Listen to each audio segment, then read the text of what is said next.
जय गणेश, जय भोलेनाथ, हर हर महादेव, शिव पुराण की जय।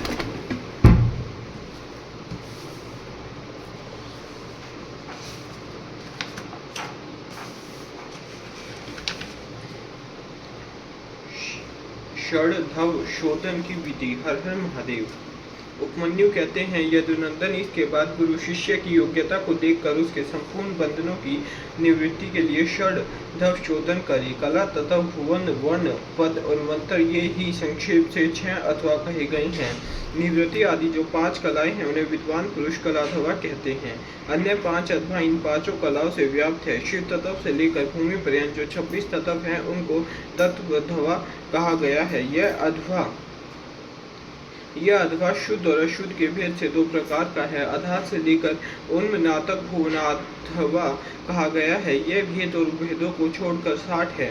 रुद्र स्वरूप जो 50 वन है उन्हें वर्णधवा की संख्या दी गई है। पदों को पदाधवा कहा गया है, जिसके अनेक भेद हैं। सब प्रकार के उपतंत्रों से मंत्रधवा होता है, जो परम विद्या से व्याप्त है।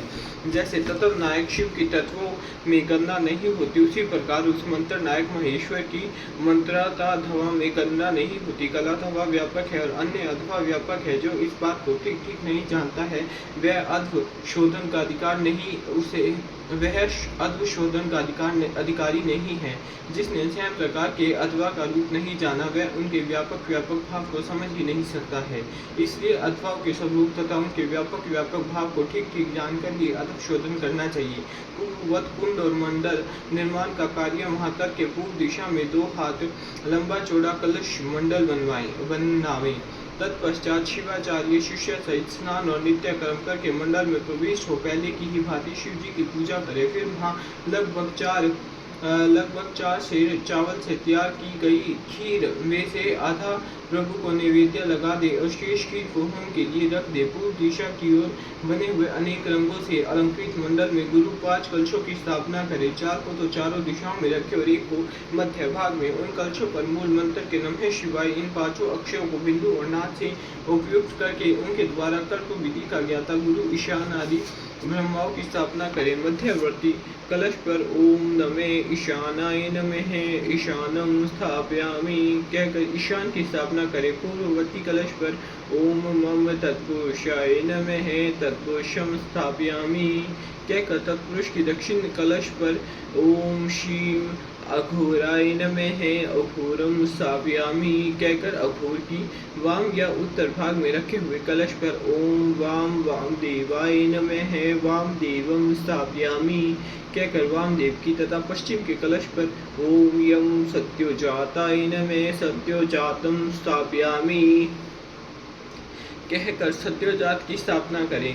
तदनंतर रक्षा विधान करके मुद्रा बांध कर कलशों को अभिमंत्रित करें। इसके बाद पूर्ववत शिवाग्नि में होम आरंभ करें। पहले होम के लिए जो आदि खीर रखी गई थी उसका हवन करके शोभ शेष भाग शिष्य को खाने के लिए दे। पहले की भांति मंत्रों का तर्पणात् कर्म करके पूर्णाहुति होम करने के पश्चात प्रदीपन कर्म करें। प्रदीपन कर्म में ओम हूम नमः शिवाय फट स्वाहा का उच्चारण करके क्रमशः हृदय आदि अंगों को 3 आहुतियां देनी चाहिए। अंगों में हृदय से शिखा, कवच, नेत्र, तत्र्य और अस्त्र इन 6 की गणना है। इनमें से एक अंगों को 3 बार मंत्र पढ़कर 3 आहुतियां देनी चाहिए। इन सब के स्वरूप का तेजस्वी रूप में चिंतन करना चाहिए। इसके बाद ब्राह्मण की कुमारी की कन्या के द्वारा काटे हुए सफेद सूत को 1 बार त्रिगुण करके पुनः त्रिगुण करें। फिर उस सूत्र को अभिमंत्रित करके उसका एक छोर शिष्य की शिखा के अग्र भाग में बांध दे। शिष्य सिर ऊंचा करके खड़ा हो जाए। उस अवस्था में वह सूत उसके पैर के अंगूठे तक लटकता रहे।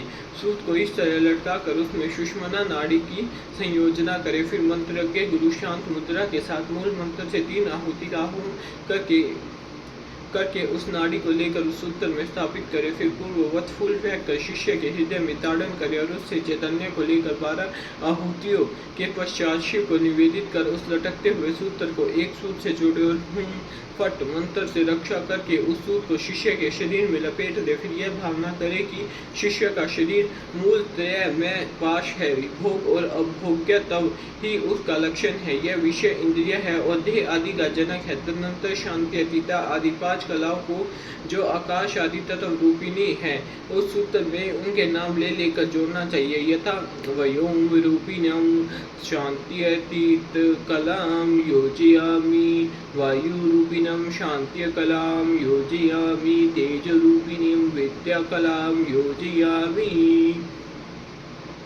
जल रूपिणम प्रतिष्ठा कलाम योजयामि, पृथ्वी रूपिणम निवृत्ति कलाम योजयामि इति। इस तरह इन कलाओं का योजन करके उनके नाम के अंत में नमः जोड़कर इनकी पूजा करें।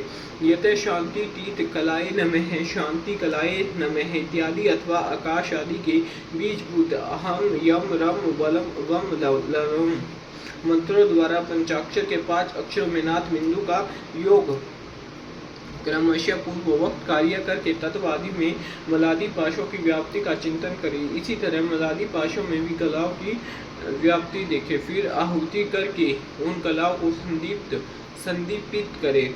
तदनंतर शिष्य के मस्तक पर पुष्प से ताड़न करके उसके शरीर में लिपटे हुए सूत्र को मूल मंत्र के उच्चारण पूर्वक शांति अतीत पद में अंकित करें। इस प्रकार क्रमशः शांति अतीत से आरंभ करके निवृत्ति कला पर्यंत पूर्ववक्त कार्य करके 3 आहुति देकर मंडल में पुनः शिव का पूजन करें। इसके बाद देवता के दक्षिण भाग में शिष्य को पुष्पयुक्त आसन पर मंडल में उत्तराभिमुख बिठाकर गुरु होम वशिष्ठ चरु उसे दे। गुरु के दिए हुए उस चरु को शिष्य आदर पूर्वक शयन करके शिव का नाम ले उसे खा जाए। फिर 2 बार आचमन करके शिव मंत्र का उच्चारण करे। इसके बाद गुरु दूसरे मंडल में शिष्य को पंचगव्य दे। शिष्य भी अपनी शक्ति के अनुसार उसे पीकर 2 बार आचमन करके शिव का स्मरण करे। इसके बाद गुरु शिष्य को मंडल में पूर्ववत बिठाकर उसे शास्त्रोक्त लक्षणों से युक्त दंत धावन दे। शिष्य पूर्व या उत्तर की ओर मुंह करके बैठे और मौन हो उस दंतों के कोमल अग्र भाग द्वारा अपने दांतों की शुद्धि करे। फिर उस दंतों को धोकर फेंक दे और कुल्ला करके मुंह हाथ धोकर शिव का स्मरण करे। फिर गुरु की आज्ञा पाकर शिष्य हाथ जोड़े हुए शिव मंडल में प्रवेश करे। उसे फेंके हुए दंतों को यदि गुरु ने पूर्व उत्तर या पश्चिम दिशा में अपने सामने देख लिया तब तो मंगल है, अन्यथा अन्य दिशाओं में देखने पर अमंगल होता है। यदि निंदित दिशा की ओर वे दिख जाए तो उसके दोष की शांति के लिए गुरु मूल मंत्र से 108 या 54 आहुतियां होम करे। तत्पश्चात शिष्य का स्पर्श करके उसके कान में शिव नाम का जप करके महादेव जी के दक्षिण भाग में शिष्य को बिठाए। वहां नूतन वस्त्र पर बिछे हुए कुश के अभिमंत्रित आसन पर पवित्र हुआ शिष्य मन ही मन शिव का ध्यान करते हुए पूर्व की ओर से राना करके रात में सोए। शिखा में सूत बंधे हुए शिष्य की शिखा को शिखा से ही बांधकर गुरु नूतन वस्त्र द्वारा हुंकार उच्चारण करके उसे ढक दे। फिर शिष्य के चारों ओर भस्म तिल और सरसों से 3 रेखा खींचकर फट मंत्र का जप करके रेखा के बाहर बाग में दिक्पालों के लिए बलि दे। शिष्य भी उपवास पूर्वक वैरात में सोया रहे और सवेरा होने पर उठकर अपने देखे हुए स्वप्न की बात गुरु को बताए। अध्याय 17वां समाप्त है। हर हर महादेव। षड शोधन की विधि। हर हर महादेव। उपमन्यु कहते हैं यदुनंदन तदनंतर गुरु की आज्ञा ले शिष्य स्नान आदि संपूर्ण करके कर्म को समाप्त करके शिव का चिंतन करता हुआ हाथ जोड़ शिव मंडल के समीप जाए। इसके बाद पूजा के सिवाय पहले दिन का शेष सारा कृत्य नेत्र बंधन पर्यंत कर लेने के अनंतर गुरु उस मंडल का दर्शन कराए। आँख में पट्टी बंधे रहने पर शिष्य कुछ फूल बिखेरे, जहाँ भी फूल गिरे वहीं उसका उपदेश दे। फिर पूर्ववत उसे निर्माल्य मंडल में ले जाकर ईशान देव की पूजा कराए और शिव अग्नि में हवन करे। यदि शिष्य ने दूसरोपन देखा हो तो उसके दोष की शांति के लिए 100 या 50 बार मूल मंत्र से अग्नि में आहुति दे। तदनंतर शिखा में बंधे हुए सूत को पूर्ववत लटकाकर आधार शक्ति की पूजा से लेकर निवृत्ति कला संबंधी वागीश्वर की पूजा पर्यंत सब कार्य होम पूर्वक करे। इसके बाद निवृत्ति कला में व्यापक सती वागीश्वरी को प्रणाम करके मंडल में महादेव जी के पूजन पूर्वक 3 आहुतियां दे। शिष्य को एक ही समय संपूर्ण योनि में प्राप्त कराने की भावना करे। फिर शिष्य के सूत्र में शरीर में ताड़न प्रोक्षण आदि करके उसके आत्म चैतन्य को लेकर द्वादशांत में निवेदन करे। फिर वहां से भी उसे लेकर आश्चर्य मूल मंत्र से शास्त्र वक्त मुद्रा द्वारा मानसिक भावना से एक ही साथ संपूर्ण योनियों में संयुक्त करे। देवताओं की 8 जातियां हैं। तीर्थक योनियों पशु पक्षियों के 5 और मनुष्य की 1 जाति। इस प्रकार कुल 14 योनियां हैं। इन सब में शिष्य को एक साथ प्रवेश कराने के लिए गुरु मन ही मन भावना द्वारा शिष्य की आत्मा को यथोचित रीति से वागीश्वरी के गर्भ में निविष्ट करे। वागीश्वरी में गर्भ की सिद्धि के लिए महादेव जी का पूजन प्रणाम और उनके निमित्त हवन करके यह चिंतन करे कि यथावत रूप से वह गर्भ सिद्ध हो जाए। सिद्ध हुए गर्भ की उत्पत्ति, कर्मानुवृत्ति, सरलता, भोग प्राप्ति और प्राप्ति का चिंतन करे। तत्पश्चात उस जीव के उद्धार तथा जाति, आयु एवं भोग के संस्कार की सिद्धि के लिए 3 आहुति का हवन करके श्रेष्ठ गुरु महादेव जी से प्रार्थना करें। भोग तथा विषयक आसक्ति अथवा भोग त्रिता और विषयाशक्ति रूप मल के निवारण पूर्वक शिष्य के शरीर का शोधन करके उसके त्रिविध पाश का अच्छेद कर डाले। कपट या माया से बंधे हुए शिष्य के पाश का अत्यंत भेदन करके उसके चैतन्य को केवल स्वच्छ माने। फिर अग्नि में पूर्ण आहुति देकर ब्रह्मा का पूजन करे। ब्रह्मा के लिए 3 आहुति देकर उन्हें शिव की आज्ञा सुनाए। पिता में तव्या नास्य यातो शिवम परम पदम प्रतिबंधो विधातव्य शेषवागेश गरीयसी। हर हर हमारे पिता में ये जीव शिव के परम पद को जाने वाले हैं, तुम्हें इसमें विघ्न नहीं डालना चाहिए। भगवान शिव की गुरुतर आज्ञा है। ब्रह्मा जी को शिव का यह आदेश सुनाकर उनकी विधिवत पूजा और विसर्जन करके महादेव जी की अर्चना करें और उनके लिए 3 आहुतियां दे। तत्पश्चात निवृत्ति द्वारा शुद्ध हुए शिष्य को आत्मा का पूर्ववत उद्धार करके अपनी आत्मा एवं सूत्र में स्थापित कर वगीश का पूजन करें। उनके लिए 3 आहुतियां दे और प्रणाम करके विसर्जन कर दें। तत्पश्चात निवृत्त पुरुष प्रतिष्ठा कला के साथ सानिध्य स्थापित करे। उस समय एक बार पूजा करके 3 आहुतियां दे और शिष्य के आत्मा के प्रतिष्ठा कला में प्रवेश की भावना करे। इसके बाद प्रतिष्ठा का आवाहन करके पूर्व वक्त संपूर्ण कार्य संपन्न करने के पश्चात उसमें व्यापक वागीश्वरी देवी का ध्यान करे। उनकी कांति पूर्ण चंद्र मंडल के समान है। ध्यान के पश्चात शेष कार्य पूर्ववत करे। तदनंतर भगवान विष्णु को परमात्मा शिव की आज्ञा सुनाए। फिर उनका भी विसर्जन आदि शेष कृत्य पूर्ण करके प्रतिष्ठा का विद्या से संयोग करे। उससे भी पूर्ववत सब कार्य करे। साथ ही उसमें व्याप्त वागीश्वरी देवी का चिंतन पूजन तथा प्रज्वलित अग्नि में पूर्ण होमान सब कर्म क्रमशः संपन्न करके पूर्ववत नील रुद्र का आवाहन एवं पूजन आदि करे। फिर पूर्ववत रीति से उन्हें विष्णु की आज्ञा सुना दे। तदनंतर उनका भी विसर्जन करके शिष्य की दोष शांति के लिए विद्या कला को लेकर उसकी व्याप्ति अवलोकन करे और उसमें व्यापिका वागीश्वरी देवी का पूर्ववत ध्यान करें। उनकी आकृति प्रातःकाल के सूर्य की भांति अरुण रंग की और वह 10 दिशाओं को उद्भासित कर रही है। इस प्रकार ध्यान करके शेष कार्य पूर्ववत करे। फिर महेश्वर देव का आवाहन पूजन और उनके उद्देश्य से हवन करके उन्हें मन ही मन शिव की पूर्ववत आज्ञा सुनाई। तत्पश्चात महेश्वर का विसर्जन करके अन्य शांति कला को शांति गीता कला तक पहुंचकर उसकी व्यापकता का अवलोकन करे। उसके स्वरूप में व्यापक वागीश्वरी देवी का चिंतन करे। उनका स्वरूप आकाश मंडल के समान व्यापक है। इस प्रकार ध्यान करके पूर्ण उक्ति होम पर्यंत सारा कार्य पूर्ववत करे। शेष कार्य की पूर्ति करके सदा शिव की विधिवत पूजा करे और उन्हें भी अमित पराक्रमी शंभु की आज्ञा सुना दे। फिर वहां भी पूर्ववत शिष्य के मस्तक पर शिव की पूजा करके उन वागीश्वर देव को प्रणाम करे और उनका विसर्जन कर दे।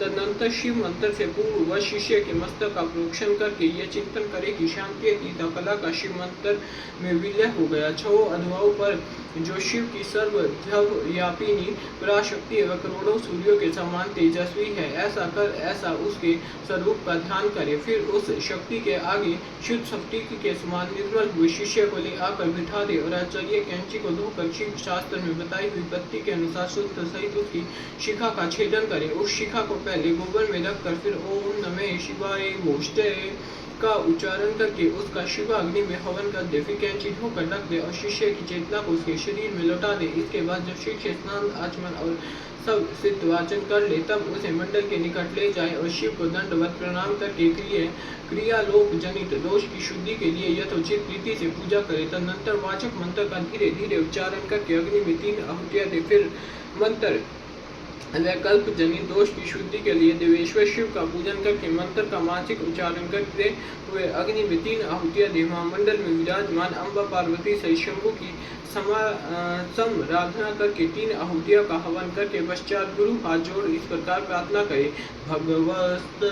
भगवंस्तव प्रसादेन शुद्धिरस्य षड्वनः कृता तं सात् परं धाम गम्यन्यं तवावयम्।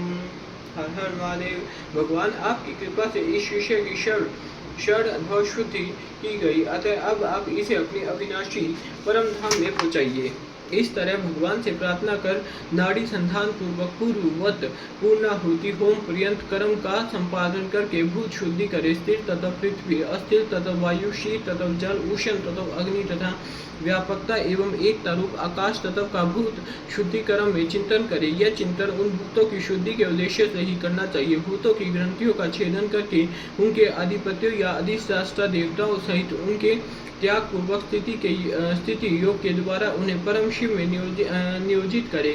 इस प्रकार शिष्य के शरीर का शोधन करके भावना द्वारा उसे दग्ध करे, फिर उसकी राख को भावना द्वारा ही अमृत कणों से आप्लावित करे। तदनंतर उसमें आत्मा की स्थापना करके उसके विशुद्ध अधमयी शरीर का निर्माण करे। उसमें पहले संपूर्ण अधवों में व्यापक शुद्ध शांति अतीता कला का शिष्य के मस्तक पर न्यास करे। फिर शांति कला का मुख में, विद्या कला का गले से लेकर नाभि पर्यंत भाग में, प्रतिष्ठा कला का उसके नीचे अंगों में चिंतन करे। तदनंतर अपने बीजों सहित सूत मंत्र का न्यास करके संपूर्ण अंगों सहित शिष्य को शिष्य स्वरूप समझे। फिर उसके हृदय कमल में महादेव जी का आवाहन करके पूजन करे। गुरु को चाहिए कि शिष्य में भगवान शिव के स्वरूप की नित्य उपस्थिति मानकर शिव के तेज से तेजस्वी हुए उस शिष्य के अनिमा आदि गुणों का भी चिंतन करे। फिर भगवान शिव से आप प्रसन्न हो ऐसा कहकर अग्नि में 3 आहुतियां दे। इस प्रकार पुनः शिष्य के लिए निम्नांकित गुणों का ही उत्पादन करे। सर्वज्ञता, तृप्ति आदि अंत रहित बोध, पत शक्तिमता, स्वतंत्रता और अनंत शक्ति इन गुणों की उसमें भावना करें। इसके बाद महादेव जी से आज्ञा लेकर उन देवेश्वर का मन ही मन चिंतन करते हुए साध्योजात आदि कक्ष द्वारा क्रमशः शिष्य का अभिषेक करें। तदनंतर शिष्य को अपने पास बिठाकर पूर्ववत शिव की अर्चना करके उनकी आज्ञा ले उस शिष्य को शैवी विद्या का उपदेश करे। उस शैवी विद्या के आदि में ओंकार हो, वह उस ओंकार से ही संपुटित हो और उसके अंत में नमः लगा हुआ हो। वह विद्या शिव और शक्ति दोनों से संयुक्त हो, यथा ओम ओम नमः शिवाय ओम नमः। इस तरह शक्ति विद्या का भी उपदेश करे, यथा ओम ओम नमः शिवाय ओम नमः। इन विद्याओं के साथ ऋषि, छंद, देवता, शिव और शिव की शिव रूपता, आवरण पूजा तथा शिव संबंधी आसनों का भी उपदेश दे। तत्पश्चात देवेश्वर शिव का पुनः पूजन करके कहे, भगवान मैंने जो कुछ किया वह सब आप सुकृत रूप कर दें। इस तरह भगवान शिव से निवेदन करना चाहिए। तदनंतर शिष्य सहित गुरु पृथ्वी पर दंड की भांति गिरकर महादेव जी को प्रणाम करे। प्रणाम के अनंतर उस मंडल से और अग्नि से भी उनका विसर्जन कर दे। इसके बाद समस्त पूजनीय सदस्यों का क्रमशः पूजन करना चाहिए। सदस्यों और ऋत्विजों की अपने वैभव के अनुसार सेवा करनी चाहिए। साधक यदि अपना कल्याण चाहे तो धन खर्च करने में कंजूसी न करे। अध्याय 18वां समाप्त। हर हर महादेव। साधक संस्कार और मंत्र महात्मा का वर्णन। उपमन्यु कहते हैं, यदुनंदन अब मैं साधक संस्कार और मंत्र महात्मा का वर्णन करूंगा। इस बात की सूचना मैं पहले दे चुका हूँ। पूर्ववत मंडल में कलश पर स्थापित महादेव जी की पूजा करने के पश्चात हवन करे। फिर नंगे से शिष्य को उस मंडल के पास भूमि पर बैठावे। पूर्णाहुति ओम पर्यंत सब कार्य पूर्ववत करके मूल मंत्र से 100 आहुतियां दे। श्रेष्ठ गुरु कलशों से मूल मंत्र के उच्चारण पूर्वक तर्पण करके संदीपन कर्म करे। फिर क्रमशः पूर्ववत कर्मों का संपादन करके अभिषेक करे। तत्पश्चात गुरु शिष्य को उत्तम मंत्र देव्य विद्योपदेशांत सब कार्य विस्तार पूर्वक संपादित करके पुष्प युक्त जल से शिष्यों के हाथ पर शैवी विद्या को समर्पित करे और इस प्रकार कहे, त्वयि कामोषिकयो सर्व सिद्धि फल प्रदः भवत्विषे महामंत्रे प्रसाद दात परमेष्ठिने। हर हर महादेव। सौम्य यह महामंत्र परमेश्वर शिव की कृपा प्रसाद से तुम्हारे लिए अहलौकिक तथा परलौकिक संपूर्ण सिद्धियों के फल को देने वाला। ऐसा कह महादेव जी की पूजा करके उनकी आज्ञा दे। गुरु साधक को साधन और शिव योग का उपदेश दे। गुरु के उपदेश को सुनकर मंत्र साधक शिष्य उनके समान हो विनय योग करके मंत्र साधन आरंभ करें। मूल मंत्र के साधन को पुरुष चरण कहते हैं, क्योंकि विनियोग नामक कर्म सबसे पहले आचरण में लाने योग्य है। यही पुरुष चरण शब्द की युक्ति है। मुमुक्षु के लिए मंत्र साधन अत्यंत कर्तव्य है, क्योंकि किया हुआ मंत्र साधन यही लोक और परलोक में साधक के लिए कल्याणदायक होता है। शुभ दिन और शुभ देश में निर्दोष समय में दांत और नख साफ करके अच्छी तरह स्नान करें और पूर्वाह कालिक कृत्य पूर्ण करके यथा प्राप्त गंध पुष्प माला तथा आभूषणों से अलंकृत हो, सिर पर पगड़ी रख दुपट्टा होड़ पूर्णतः श्वेत वस्त्र धारण कर देवालय में, घर में या किसी पवित्र तथा मनोहर देश में पहले से अभ्यास में लाए गए सुखासन से बैठकर शिव शास्त्रोक्त पद्धति के अनुसार अपने शरीर को शिव रूप बनाए। फिर देवी देवेश्वर नकुलेश्वर शिव का पूजन करके उन्हें खीर का नैवेद्य अर्पित करे। क्रमशः उनकी पूजा पूरी करके उन प्रभु को प्रणाम कर उनके मुख से आज्ञा पाकर 1 करोड़ आधा करोड़ अथवा चौथाई करोड़ शिव मंत्र का जप करके अथवा 20 लाख या 10 लाख जप करके उसके बाद से सदा खीर एवं 4 नमक रहित अन्य पदार्थ का दिन रात में केवल 1 बार भोजन करे। अहिंसा क्षमा थम मनोग्रह दम इंद्रिय संयम का पालन करता रहे। खीर न मिले तो फल मूल आदि का भोजन करे। भगवान शिव ने निम्नलिखित भोज्य पदार्थों का विधान किया है तो उत्तरोत्तर श्रेष्ठ है। पहले तो चरु भक्षण करने योग्य है, उसके बाद शत्रु के कन्न जौ के आटे का हलवा, साग, दूध, दही, घी, मूल फल और जलीय आहार के लिए विहित है। इन भक्ष्य भोज्य आदि पदार्थों को मूल मंत्र से अभिमंत्रित करके प्रतिदिन मौन भाव से भोजन करें। इस साधन में विशेष रूप से ऐसे करने का विधान है। व्रती को चाहिए कि 108 मंत्र से अभिमंत्रित किए हुए पवित्र जल से स्नान करे अथवा नदी नद के जल को यथाशक्ति मंत्र जप के द्वारा अभिमंत्रित करके अपने शरीर का प्रोक्षण कर ले। प्रतिदिन तर्पण करे और शिव अग्नि में आहुति दे। हवनीय पदार्थ 7, 5 या 3 द्रव्यों के मिश्रण से तैयार करे अथवा केवल घृति से ही आहुति दे। जो शिव भक्त साधक इस प्रकार भक्ति भाव से शिव की साधना या आराधना करता है उसके लिए ही लोक और परलोक में कुछ भी दुर्लभ नहीं। अथवा प्रतिदिन बिना भोजन किए ही एकाग्रचित हो एक सहस्त्र मंत्र का जप किया करे। मंत्र साधन के बिना ही जो ऐसा करता है उसके लिए न तो कुछ दुर्लभ है न कहीं उसका अमंगल ही होता है।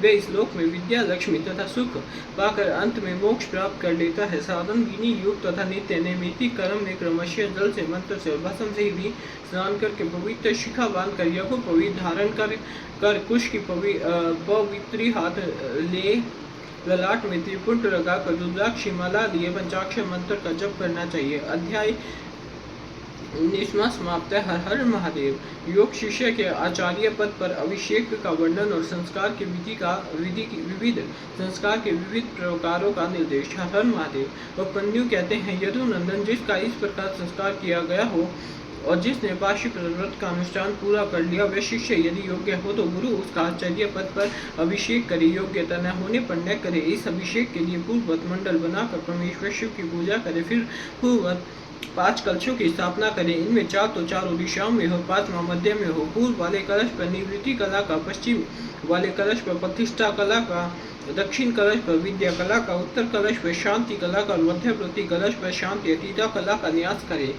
उनमें रक्षा आदि का विधान करके धेनु मुद्रा बांध कर कलशों को अभिमंत्रित करके पूर्ण आहुति पर्यंत होम करे। फिर नंगे से शिष्य को मंडल में ले आकर गुरु मंत्रों का तर्पण आदि करे और पूर्ण आहुति पर्यंत हवन एवं पूजन करके पूर्व देवेश्वरी आज्ञा ले शिष्यों को अभिषेक के लिए ऊंचा आसन पर बिठाए। पहले सकलीकरण की क्रिया करके पंचकला का रूपी शिष्य के शरीर में मंत्र का न्यास करे। फिर उस शिष्य को बांधकर शिव को सौंप दे। तदनंतर निवृत्ति कला आदि से शुक्त कलशों को क्रमशः उठाकर शिष्य का शिव मंत्र से अभिषेक करें। अंत में मध्यवर्ती कलश के जल से अभिषेक करना चाहिए। इसके बाद शिव भाव को प्राप्त हुआ आचार्य शिष्य के मस्तक पर शिव हस्त रखे और उसे शिव आचार्य की संज्ञा दे। तदनंतर उसको वस्त्राभूषणों से अलंकृत करके शिव मंडल में महादेव जी की आराधना करके 108 आहुतियां एवं पूर्ण आहुति दे। फिर देवेश्वरी पूजा एवं भूतल पर साष्टांग प्रणाम करके गुरु मस्तक पर हाथ जोड़ भगवान शिव से ये निवेदन करे, भगवंत सततव प्रसादेन देशी को हम मया प्रीतः अनुगृहातव्य देव दिव्यज्ञा अस्मै प्रदीयताम। हर हर महादेव। भगवान, आपकी कृपा से मैंने इस योग्य शिष्य को आचार्य बना दिया। देव, अब आप अनुग्रह करके इसे दिव्य आज्ञा प्रदान करें। इस प्रकार कहकर गुरु शिष्य के साथ पुनः शिव को प्रणाम करे और दिव्य शिव शास्त्र का शिव की ही भांति पूजन करे। इसके बाद शिव की आज्ञा लेकर आचार्य अपने उस शिष्य को अपने दोनों हाथों से शिव संबंधी ज्ञान की पुस्तक दे। वह उस शिवा आगमन विद्या को मस्तक पर रखकर फिर उस विद्या आसन पर रखी और यथोचित रीति से प्रणाम कर उसकी पूजा करे। तदनंतर गुरु उसे राजोचित चिन्ह प्रदान करे, क्योंकि आचार्य पदवी को प्राप्त हुआ पुरुष राज्य पाने के भी योग्य है। तत्पश्चात गुरु से पूर्वाचार्यों द्वारा आचरित शिव शास्त्रों वक्त आचार का अनुशासन करे, जिससे सब लोकों में संपन्न होता है। आचार्य पदवी को प्राप्त हुआ पुरुष शिव शास्त्रों वक्त लक्षणों के अनुसार यत्न पूर्वक शिष्यों की परीक्षा करके उनका संस्कार करके अनंतर उन्हें शिव ज्ञान का उपदेश दे। इस प्रकार वह बिना किसी आयास के शोध समा दया और स्पृहा कामना त्याग तथा अनसूया ईर्ष्या त्याग आदि गुणों का यत्न पूर्वक अपने भीतर संग्रह करे। इस तरह उस शिष्य को आदेश देकर मंडल से शिव कलशों का तथा अग्नि आदि का विसर्जन करके वह सदस्यों का भी पूजन दक्षिणा आदि से सत्कार करे, अथवा अपने गणों सहित गुरु एक साथ ही सब संस्कार करे। जहाँ 2 या 3 संस्कारों का प्रयोग करना हो, वहाँ के लिए विधि का उपदेश किया जाता है।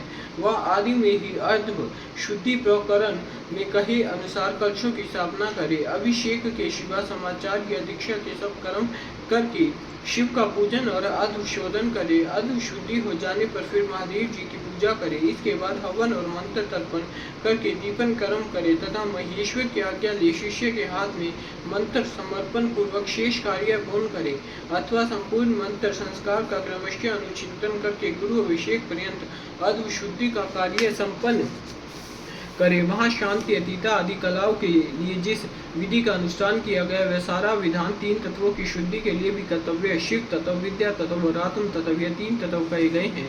शक्ति में पहले शिव का, फिर विद्या का और उसके बाद उसकी आत्मा का आविर्भाव हुआ। शिव में शांति अतीता अथवा व्याप्त है, उसमें शांतिया कला धवा और विद्या कला धवा, विद्या से प्रशिष्ट प्रतिष्ठा कला धवा और उससे निवृत्ति कला धवा व्याप्त है।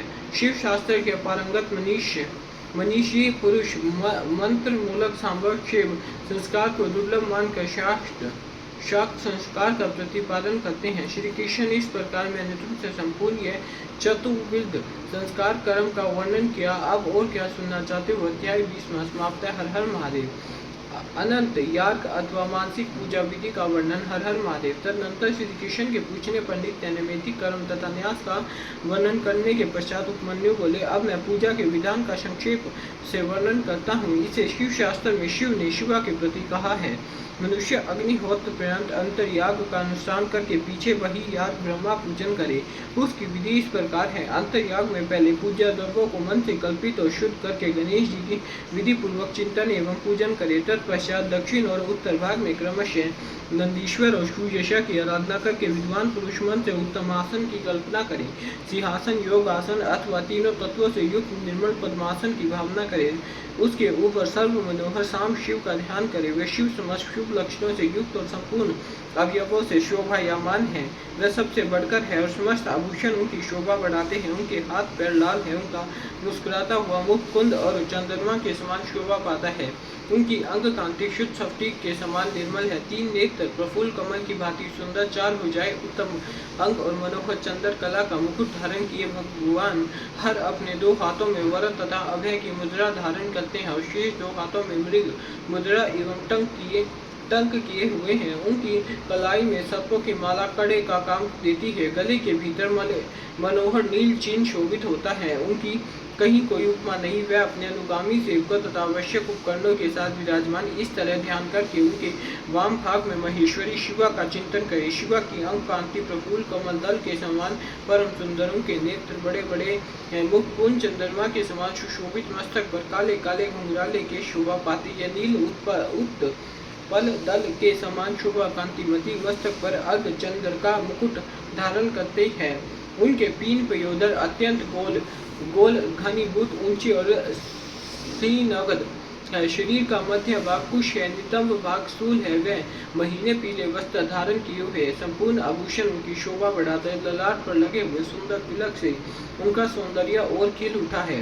विचित्र फूलों की माला से गुमीफत केश पाश उनकी शोभा बढ़ाते हैं। उनकी आकृति सब ओर से सुंदर और सुडौल है। मुख लज्जा से कुछ झुका हुआ है। वे दाहिने हाथ में शोभाशाली सुवर्णमयी कमल धारण किए हुए और दूसरे हाथ को दंडवती भांति सिंहासन पर रखकर उनका सहारा ले उस महान आसन पर बैठी हुई है। शिवा देवी समस्त पाशों का छेदन करने वाली साक्षात सच्चिदानंद स्वरूपिणी है।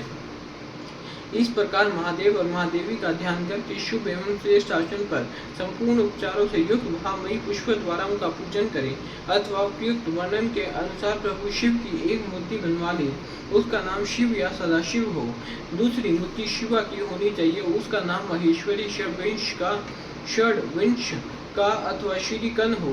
फिर अपने ही शरीर को भांति मूर्तियों में मंत्र न्यास आदि करके उस मूर्ति में सत असत से परे मूर्तिमान परम शिव का ध्यान करें। इसके बाद ब्रह्मा पूजन के ही क्रम से मन से पूजा संपादित करें। तत्पश्चात समाधि और घी आदि से नाभि में होम की भावना करें। तदनंतर भ्रू मध्य में शुद्ध दीप शिखा के समान आकार वाले ज्योतिर्मय शिव का ध्यान करें। इस प्रकार अपने अंग में अथवा स्वतंत्र विग्रह में शुभ ध्यान योग के द्वारा अग्नि में होम पर्यंत सारा पूजन करना चाहिए। यह विधि सर्वत्र ही समान है। इस तरह ध्यानमयी आराधना का सारा क्रम समाप्त करके महादेव जी का शिवलिंग में विधि पर अथवा अग्नि में पूजन करें। अध्याय 21 में से 23 समाप्त है। हर हर महादेव। शिव पूजन की विधि। उपन्यु कहते हैं यदुनंदन विशुद्धि के लिए मूल मंत्र से गंध चंदन मिश्रित जल के द्वारा पूजन का प्रोक्षण करना चाहिए। इसके बाद वहाँ फूल बिखेरे अस्त्र मंत्र फट का उच्चारण करके विघ्नों को भगाए। फिर कवच मंत्र हम से पूजन स्थान को सब ओर से अवगुंठित करें। अस्त्र मंत्र का संपूर्ण दिशा में न्यास करके पूजा भूमि की कल्पना करें। वहाँ सब और कुश बिछा दे और प्रोक्षण आदि के द्वारा उस भूमि का प्रक्षालन करें। पूजा संबंधी समस्त पात्रों का शोधन करके द्रव्य शुद्धि करें। प्रोक्षणी पात्र, अर्घ्य पात्र, पाद्य पात्र और आचमनीय पात्र, इन चारों का प्रोक्षण और वीक्षण करके इनमें शुभ जल डालें और जितने मिल सके उन सभी पवित्र द्रव्यों को उनमें डालें। पंच रत्न, चांदी, सोना, गंध, पुष्प, अक्षत आदि तथा फल, पल्लव और पुष्प, ये सब अनेक प्रकार के पुण्य द्रव्य हैं। स्नान और पीने के जल में विशेष रूप से सुगंध आदि एवं शीतल मनोयज्ञ पुष्प आदि छोड़े। पाद्य पात्र में खस और चंदन छोड़ना चाहिए। आचमनीय पात्र में विशेषतः जायफल, कंकोल, कपूर, सही जन और तमाल का चूर्ण करके डालना चाहिए। इलायची सभी पात्रों में डालने की वस्तु है। कपूर, चंदन, कुशाग्र भाग, अक्षत, जौ, धान, तिल, घी, सरसों, फूल और भस्म, इन सब को अंत्य पात्र में छोड़ना चाहिए। कुछ फूल, जो धान, सहीजन, तमाल और भस्म, इन सब का प्रोक्षणी पात्र में प्रक्षेपण करना चाहिए। सर्वत्र मंत्र न्यास करके कवच मंत्र से प्रत्येक पात्र को 12 से आवेष्टित करें। तत्पश्चात अस्त्र मंत्र से उसकी रक्षा करके धेनु मुद्रा दिखाएं। पूजा के सभी द्रव्यों का प्रोक्षणी पात्र के जल से मूल मंत्र द्वारा प्रोक्षण करके विधिवत शोधन करें। श्रेष्ठ साधक को चाहिए कि अधिक पात्रों के न मिलने पर सब कर्मों में एकमात्र प्रोक्षणी पात्र को ही संपादित करके रखे और उसी के जल से सामान्य अर्घ्य आदि दे। तत्पश्चात मंडप के दक्षिण द्वार भाग में भक्ष्य भोज्य आदि के कर्म से विधि पूर्वक विनायक देव की पूजा करके अंतपुर के स्वामी साक्षात नंदी की भली भांति पूजा करें। उनकी अंग कांति सुवर्णमय पर्वत के समान है। समस्त आभूषण उनकी शोभा बढ़ाते। मस्तक पर बाल चंद्र का मुकुट सुशोभित होता। उनकी मूर्ति सौम्य है। वह 3 नेत्र और 4 भुजाओं से युक्त है। उनके एक हाथ में चमचमाता हुआ त्रिशूल, दूसरे में मृगी, तीसरे में टंक और चौथे में तीखा बेत है। उनके मुख की कांति चंद्र मंडल के समान उज्जवल है। मुख वानर के सुदृश है। द्वार के उत्तर पार्श्व में उनकी पत्नी सुयशा है, जो मरुत गलों की कन्या। वे उत्तम व्रत का पालन करने वाली और पार्वती जी के चरणों का श्रृंगार करने में लगी रहती। उनका पूजन करके परमेश्वर शिव के भवन के भीतर प्रवेश करें। उन द्रव्यों से शिवलिंग का पूजन करके निर्माल्य को वहां से हटा ले। तदनंतर फूल धोकर शिवलिंग के मस्तक पर उसकी शुद्धि के लिए रखे। फिर हाथ में फूल ले यथाशक्ति मंत्र का जप करें। इससे मंत्र की शुद्धि होती है। ईशान कोण में चंडी की आराधना करके उन्हें पूर्व वक्त निर्माल्य अर्पित करें। तत्पश्चात इष्ट देव के लिए आसन की कल्पना करें। क्रमशः आधार आदि का ध्यान करें। कल्याणमयी आधार शक्ति भूतल पर विराजमान है और उनकी अंग कांति श्याम है। इस प्रकार उनके स्वरूप का चिंतन करें। उनके ऊपर फन उठाए सर्पाकार अनंत बैठे हैं, जिनकी अंग कांति उज्ज्वल व 5 फनों से युक्त है और आकाश को चाटते हुए से जान पड़ते हैं। अनंत के ऊपर भद्रासन है, जिसके चारों पायों में सी की आकृति बनी हुई है। वह चारों पाए क्रमशः धर्म, ज्ञान, वैराग्य और ऐश्वर्य रूप है। धर्म नाम वाला पाया आग्नेय कोण में है और उसका रंग सफेद है। ज्ञान नामक पाया नेतृत्य कोण में है, उसका रंग लाल है। वैराग्य वायव्य कोण में है और उसका रंग पीला है तथा ऐश्वर्य ईशान कोण में है, उसका वर्ण श्याम है। अधर्म आदि उस आसन के पूर्ववादी भागों में क्रमशः स्थित है, अर्थात अधर्म पूर्व में, अज्ञान दक्षिण में, अवैराग्य पश्चिम में और अन्य ऐश्वर्य उत्तर में है। इनके अंग राजा व्रत मणि के समान है, ऐसी भावना करनी चाहिए। इस भद्रासन को ऊपर से आच्छादित करने वाला श्वेत निर्मल पद्मामयी आसन है। अनिमा आदि 8 ऐश्वर्य गुण ही उस कमल के 8 दल हैं। वामदेव आदि रुद्र अपनी वामा आदि शक्तियों के साथ उस कमल के केसर है। वह मनोमणि आदि उन शक्तियों के ही बीज है। अपर वैराग्य कर्णिका है, शिव स्वरूप ज्ञान नाल है। शिव धर्म कंद है, कर्णिका है। ऊपर 3 मंडल, चंद्र मंडल, सूर्य मंडल और वहीन मंडल है और उन मंडलों के ऊपर आत्म तत्व, विद्या तत्व तथा शिव तत्व रूप है। त्रिविध आसन है। इन सब आसनों के ऊपर विचित्र बिछोने से आच्छादित एक सुखद दिव्य आसन की कल्पना करें, जो शुद्ध विद्या से अत्यंत प्रकाशमान हो। आसन के अनंत पर आवाहन, स्थापन, सनिरोधन, निरीक्षण एवं नमस्कार करें। इन सब की पृथक पृथक मुद्राएं बांध कर दिखाएं।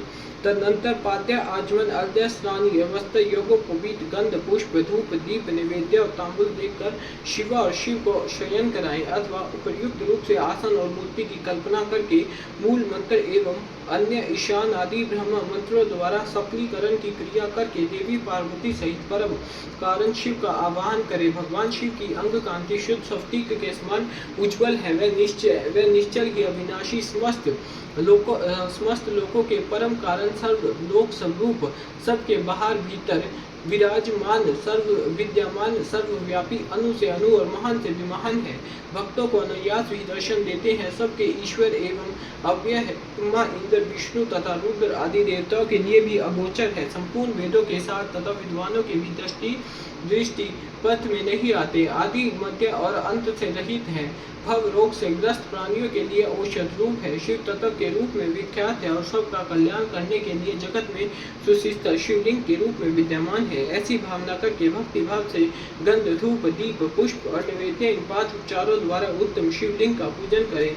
परमात्मा महेश्वर शिव की लिंगमयी मूर्ति के स्नान काल में जय जयकार आदि शब्द और मंगल पाठ करें।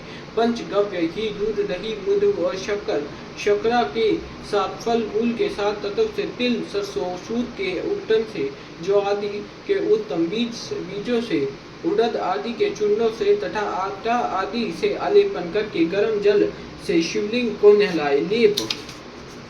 लेप और गंध के निवारण के लिए बिल्व पत्र आदि से रगड़े। फिर जल से नहलाकर चक्रवर्ती सम्राट के लिए उपयोगी उपचारों से अर्थात सुगंधित तेल, फुलेल आदि के द्वारा सेवा करें। सुगंध युक्त आंवला और हल्दी भी क्रमशः अर्पित करें। इन सब वस्तुओं से शिवलिंग अथवा शिव मूर्ति का भली भांति शोधन करके चंदन, विशेष जल, पुष्प युक्त जल, सुवर्ण एवं रत्न युक्त जल तथा मंत्र सिद्धि जल से क्रमशः स्नान कराएं। इन सब द्रव्यों का मिलना संभव न होने पर यथा संभव संग्रहित वस्तुओं से युक्त जल द्वारा अथवा केवल मंत्राभिमंत्रित जल द्वारा श्रद्धा पूर्वक शिव को स्नान कराए। कलश, शंख और वर्धनी से तथा कुश और पुष्प से युक्त हाथ के जल से मंत्रोच्चारण पूर्वक इष्ट देवता को नहलाना चाहिए। पवमान शुक्त, रुद्र शुक्त, नील रुद्र शुक्त, त्वरी त्वरी मंत्र, लिंग सूक्त, आदि सूक्त, अथर्व शीर्ष, ऋग्वेद, सामवेद तथा शिव संबंधी शान आदि पंच ब्रह्मा मंत्र, शिव मंत्र तथा प्रणव से देव देवेश्वर शिव को स्नान कराए। जैसे महादेव जी को स्नान कराए उसी तरह महादेवी पार्वती को भी स्नान आदि कराना चाहिए। उन दोनों में कोई अंतर नहीं, क्योंकि वे दोनों सर्वथा समान है। पहले महादेव जी के उद्देश्य से स्नान आदि क्रिया करके फिर देवी के लिए उन्हीं देवादिदेव के आदेश से सब कुछ करे। अर्धनारीश्वर की पूजा करनी हो तो उसमें पूर्वापर का विचार नहीं, अतः उसमें महादेव और महादेवी की साथ साथ पूजा होती रहती है। शिवलिंग में या अन्यत्र मूर्ति आदि में अर्धनारीश्वर की भावना से सभी उपचारों का शिव और शिवा के लिए एक साथ उपयोग होता है। पवित्र सुगंधित जल से शिवलिंग का अभिषेक करके उसे वस्त्र से पोछे, फिर नूतन वस्त्र एवं यज्ञोपवीत चढ़ावे। तत्पश्चात पाद्य, आचमन, अर्घ्य, गंध, पुष्प, आभूषण, धूप, दीप, नैवेद्य, पानी, पीने योग्य जल, मुख शुद्धि, पूर्ण आचमन, मुखवास तथा संपूर्ण रत्नों से जटित सुंदर मुकुट, आभूषण, नाना प्रकार की पवित्र पुष्प मालाएं, छत्र, चवर, व्यंजन, ताड़ का पंखा और दर्पण लेकर सब प्रकार की मंगलमयी वाद ध्वनियों के साथ इष्ट देव की निरांजना करे, आरती उतारे। उस समय गीत और नृत्य आदि के साथ जय जयकार भी होनी चाहिए। सोना, चांदी, तांबा अथवा मिट्टी के सुंदर पात्र में कमल आदि के शोभायमान फूल रखे। कमल के बीज तथा दही अक्षत आदि भी डाल दे। त्रिशूल, शंख, 2 कमल, नंदा व्रत नामक शंख विशेष, सूखे गोबर की आग, श्री वत्स, स्वस्तिक, दर्पण, वज्र तथा अग्नि आदि से चिन्हित पात्र में 8 दीपक रखे। वे 8 दिशाओं में रहे, एक नवा दीपक मध्य भाग में रहे। इन नवों दीपकों में वामा आदि नव शक्तियों का पूजन करे। फिर कवच मंत्र से आच्छादन और अस्त्र मंत्र द्वारा सब ओर से संरक्षण करके धेनु मुद्रा दिखाकर दोनों हाथों से पात्र को ऊपर उठाए अथवा पात्र में क्रमशः 5 दीप रखे। चारों को चारों कोनों में और एक को बीच में स्थापित करें। तत्पश्चात उस पात्र को उठाकर शिवलिंग या शिव मूर्ति आदि के ऊपर क्रमशः 3 बार प्रदक्षिण क्रम से घुमाए और मूल मंत्र का उच्चारण करता रहे। तदनंतर मस्तक पर अर्घ्य और सुगंधित भस्म चढ़ाए, फिर पुष्पांजलि देकर उपहार निवेदन करें। इसके बाद जल देकर आचमन कराएं, फिर सुगंधित द्रव्य से युक्त 5 तांबुल भेंट करें। तत्पश्चात प्रोक्षणीय पदार्थों का प्रोक्षण करके नृत्य और गीत का आयोजन करें। लिंग या मूर्ति आदि में शिव तथा पार्वती का चिंतन करते हुए यथाशक्ति शिव मंत्र का जप करें। जप के पश्चात प्रदक्षिणा, नमस्कार, स्तुति पाठ, आत्म समर्पण तथा कार्य का विनय पूर्वक विज्ञापन करें। फिर अर्घ्य और पुष्पांजलि दे। विधिवत मुद्रा बांधकर इष्ट देव से त्रुटियों के लिए क्षमा प्रार्थना करें। तत्पश्चात मूर्ति सहित देवता का विसर्जन करके अपने हृदय में उसका चिंतन करें। पाद्य से लेकर मुखवास पर्यंत पूजन करना चाहिए अथवा अर्घ्य आदि से पूजन आरंभ करना चाहिए, या अधिक संकट की स्थितियों में प्रेम पूर्वक केवल फूल मात्र चढ़ा देना चाहिए।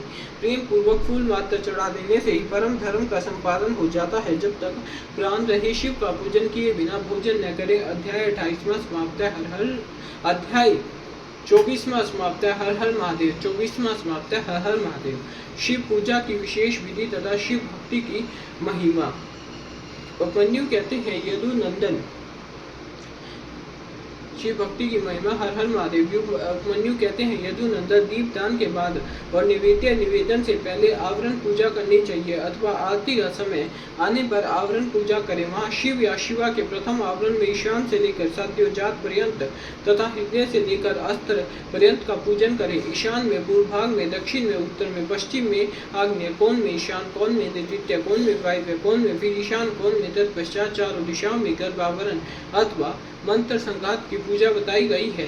यह हृदय से लेकर अस्त्र पर्यंत अंगों की पूजा करें। इनके ब्रह्म भाग में पूर्व दिशा में इंद्र का दक्षिण दिशा में, यम का पश्चिम दिशा में, करुण का उत्तर दिशा में, कुबेर का ईशान कोण में, ईशान का अग्नि कोण में, अग्नि का नेतृत्व कोण में, नेतृत्व का वायव्य कोण में, वायु का नेतृत्व और पश्चिमी के बीच में, अंत या विष्णु का तथा ईशान और पूर्व के बीच में ब्रह्मा का पूजन करें। कमल के ब्रह्म भाग वज्र से लेकर कमल पर्यंत लोकेश्वर से सुप्रसिद्ध आयुधों या पूर्ववादी दिशाओं में क्रमशः पूजन करें। वह ध्यान करना चाहिए कि समस्त आवरण देवता सुख पूर्वक बैठकर महादेव और महादेवी की ओर दोनों हाथ जोड़ देख रहे हैं। फिर सभी आवरण देवताओं को प्रणाम करके नमः पद युक्त अपने अपने नाम से पुष्पोपचार संपूर्ण पूर्वक उनका क्रमशः पूजन करें। यथा इंद्राय नमः पुष्पम समर्पयामि इत्यादि।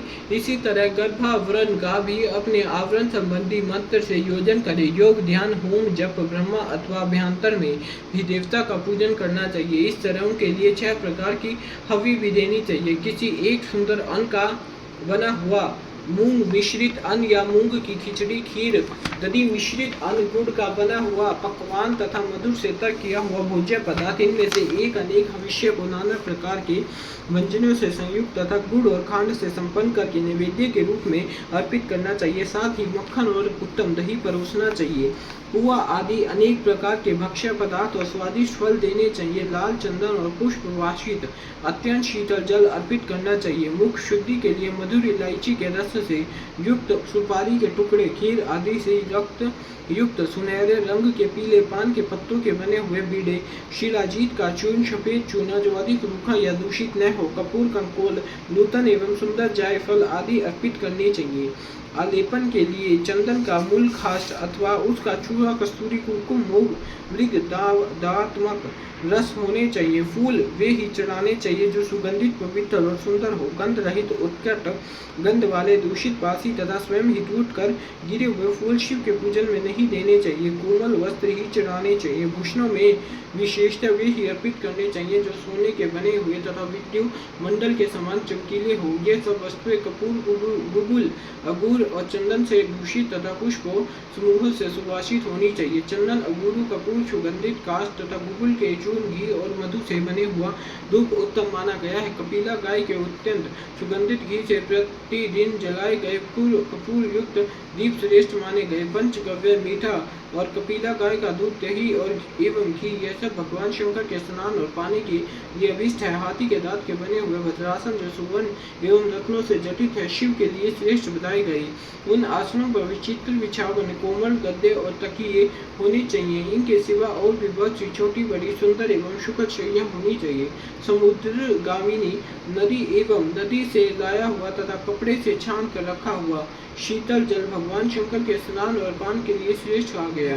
चंद्रमा के समान उज्ज्वल छत्र जो मोतियों की लड़ियों से सुशोभित नवरत्न जटित दिव्य एवं सुवर्णमयी दंड से मनोहर हो, भगवान शिव की सेवा में अर्पित करने योग्य हो। सुवर्ण भूषित 2 श्वेत चवर जो रत्नमयी दंडों से शोभायमान तथा 2 राजहंसों के समान आकार वाले हो, शिव की सेवा में देने योग्य हो। सुंदर एवं स्निग्ध दर्पण जो दिव्य गंध से अनुरूपित, सब ओर से रत्नों द्वारा आच्छादित तथा सुंदर हारों से विभूषित अथवा भगवान शंकर को अर्पित करना चाहिए। उनके पूजन में हंस, कुंड एवं चंद्रमा के समान उज्ज्वल तथा गंभीर ध्वनि करने वाले शंख का उपयोग करना चाहिए, जिसके मुख और पृष्ठ आदि भागों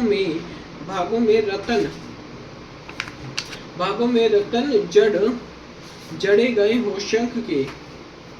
शंख के सिवा नाना प्रकार की ध्वनि करने वाले सुंदर काहल वाद विशेष जो सुवर्ण निर्मित तथा मोतियों से अलंकृत हो बजाने चाहिए। इनके अतिरिक्त भीरी, मृदंग, मुरज, तिमिच और पट आदि बाजे भी जो समुद्र की गर्जना के समान ध्वनि करने वाले हो यत्न पूर्वक जुटा कर रखने चाहिए। पूजा के सभी पात्र और भांड भी सुवर्ण ही बनवाए। परमात्मा महेश्वर शिव का मंदिर राजमहल के समान बनवाना चाहिए जो शिल्प शास्त्र में बताए हुए लक्षणों से युक्त हो। वहीं ऊंची 4 दीवारी से घिरा हो, उसका गोपुर उतना ऊंचा हो कि पर्वतकार दिखाई दे, वह अनेक प्रकार के रत्नों से आच्छादित हो, उसके दरवाजे के फाटक सोने के बने हुए हो, उस मंदिर के मंडप में तपाए हुए सोने तथा रत्नों के सैकड़ों खंभे लगे हों, चंदोहों में मोतियों की लड़ियां लगी हुई हो, दरवाजों के फाटक में मूंगे जड़े गए हों, मंदिर का शिखर सोने के बने हुए दिव्य कलशाकार मुकुटों से अलंकृत एवं अस्त्र राज त्रिशूल से चिन्हित हो। न्यायोपार्जित द्रव्य से भक्ति पूर्वक महादेव जी की पूजा करनी चाहिए। यदि कोई अन्यायोपार्जित द्रव्य से भी भक्ति पूर्वक शिव की पूजा करता है तो उसे भी कोई पाप नहीं लगता, क्योंकि भगवान भाव के वशीभूत है। न्यायोपार्जित धन से भी यदि कोई बिना भक्ति के पूजन करता है तो उसे उसका फल नहीं मिलता। क्योंकि पूजा की सफलता में भक्ति की कारण है। भक्ति से अपने वैभव के अनुसार भगवान शिव के उद्देश्य से जो कुछ किया जाए, वह थोड़ा हो या बहुत करने वाला, धनी हो या दरिद्र, दोनों का समान फल है। जिसके पास बहुत थोड़ा धन है, वह मानव भी भक्ति भाव से प्रेरित होकर भगवान शिव का पूजन कर सकता है, किंतु महान वैभवशाली भी यदि भक्तिहीन है तो उसे शिव का पूजन नहीं करना चाहिए। शिव के प्रति भक्तिहीन पुरुष यदि अपना सर्वस्व भी दे डाले तो उससे वह शिव आराधना के फल का भागी नहीं होता, क्योंकि आराधना में भक्ति ही कारण है। शिव के प्रति भक्ति को छोड़कर कोई अंतयंत उग्र तपस्या और संपूर्ण महायज्ञों से भी दिव्य शिव धाम में नहीं जा सकता। अतः श्री कृष्ण सर्वत्र परमेश्वर शिव की आराधना में भक्ति का ही महत्व है।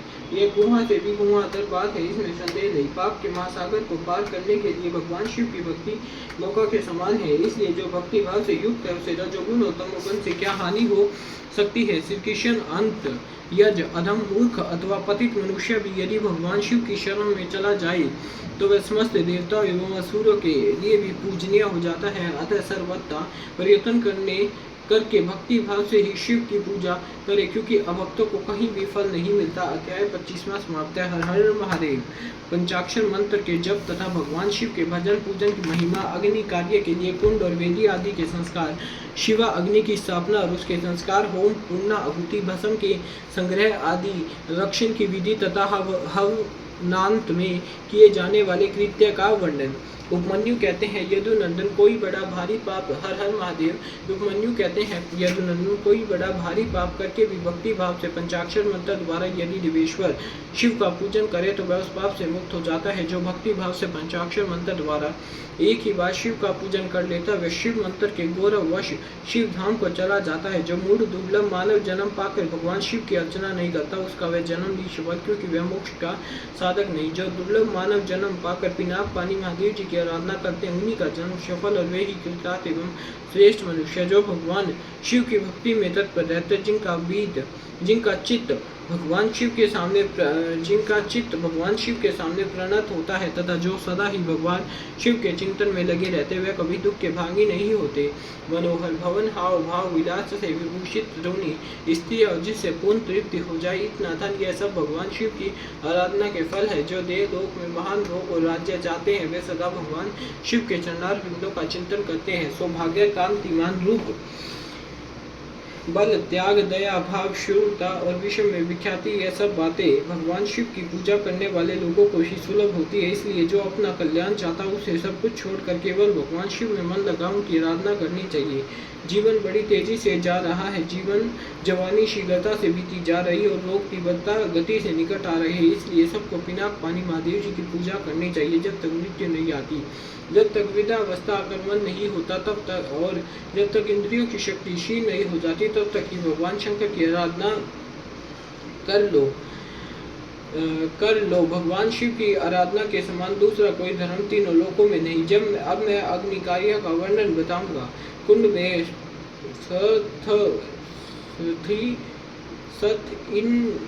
स्तनी दल पर, वेदी में लोहे के हवन पात्र या नूतन सुंदर मिट्टी के पात्र में विधि पूर्वक अग्नि की स्थापना करके उसका संस्कार करे। तत्पश्चात वहाँ महादेव जी की आराधना करके होम पूर्वक आरंभ करे। कुंड दो या एक हाथ लंबा चौड़ा होना चाहिए। विधि को गोल या चौकोर बनाना चाहिए, साथ ही मंडल भी बनाना आवश्यक है। कुंड विस्तृत और गहरा होना आवश्यक होना चाहिए। उसके मध्य भाग में अष्टदल कमल अंकित करें। वह 2 या 4 अंगुल ऊंचा हो। कुंड के भीतर 2 बीते की ऊंचाई पर नाभि की स्थिति बताई गई है। मध्यमा अंगुली के मध्यम और उत्तम पर्वों के बारंबार मध्य भाग या कटी भाग जानना चाहिए। साधु पुरुष 24 अंगुल के बारंबार एक हाथ का परिमाण बताते हैं। कुंड की 3, 2 या 1 मेखला होनी चाहिए। इन मेखलाओं का इस तरह निर्माण करें जिससे कुंड की शोभा बड़े सुंदर और चिकनी योनि बनाए, जिसकी आकृति पीपल के पत्ते की भांति अथवा हाथी के अधरोष्ट के समान हो। कुंड के दक्षिण या पश्चिम भाग में मेखला के बीचों बीच सुंदर योनि का निर्माण करना चाहिए, जो मेखला से कुछ नीची हो। उसका अगर भाग कुंड की ओर हो तो तथा वह मेखला को कुछ छोड़कर बनाई गई हो। वेदी के लिए ऊंचाई का कोई नियम नहीं, वह मिट्टी या बालू की होनी चाहिए।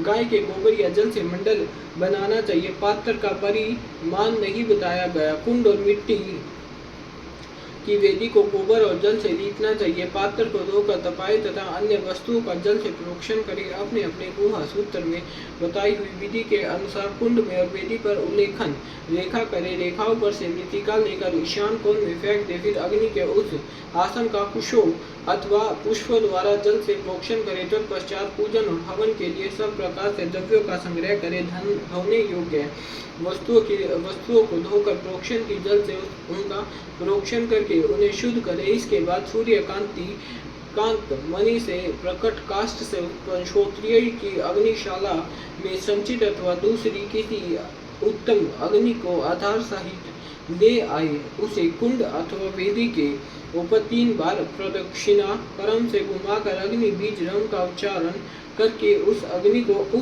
उक्त कुंड या वेदी के आसन पर स्थापित कर दे। कुंड में स्थापित करना हो तो योनि मार्ग से अग्नि का आधान करे और वेदी पर अपने सामने की ओर अग्नि की स्थापना करे। योनि प्रदेश के पास स्थित विद्वान पुरुष समस्त कुंडों को अग्नि से संयुक्त करे। साथ ही यह भावना करे कि यह अपनी नाभि के भीतर जो अग्नि देव विराजमान है वे ही नाभि अंदर से चिंगारी के रूप में निकलकर ब्रह्मा अग्नि में मंडलाकार होकर लीन हुए हैं। अग्नि पर समिधा रखने से लेकर घी के संस्कार पर्यंत सारा कार्य मंत्र यज्ञ पुरुष अपने गुहा सूत्र में बताए हुए क्रम से मूल मंत्र द्वारा संपन्न करे। तदनंतर शिव मूर्ति की पूजा करके दक्षिण पार्श्व में मंत्र न्यास करे और धृत में धेनु मुद्रा का प्रदर्शन करे। स्तूप और स्तुवाय दोनों धातु के बने हुए हो तो ग्रहण करने योग्य है, परंतु कांसी लोहे और शीशे के बने हुए स्तुवा को नहीं ग्रहण करना चाहिए। तत्व यज्ञ संबंधी काष्ठ के बने हुए स्तुवा ग्राह है। स्मृति या शिव शास्त्र में जो विहित है वह भी ग्राह है अथवा ब्राह वृक्ष पलाश या गुलर आदि के शीतल रहित